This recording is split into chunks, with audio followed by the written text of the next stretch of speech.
अस्सलाम वालेकुम एवरीवन, मैं हूं राहत फ़तेह अली खान। कतर दोहा में मेरे जितने चाहने वाले हैं और FM 107 को जितने सुनने वाले हैं उनको हज की बहुत बहुत मुबारक हो और ईद कुर्बान की बहुत बहुत मुबारक हो। हमारा गाना गम आशिकी आज हमने लॉन्च किया है, बहुत सुनिए FM 107 पर। और गम आशिकी तेरा शुक्रिया, उसकी दो लाइनें आपको सुना देता हूं मैं।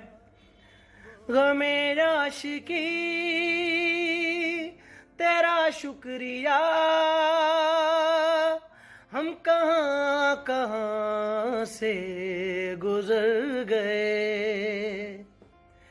अस्सलाम वालेकुम।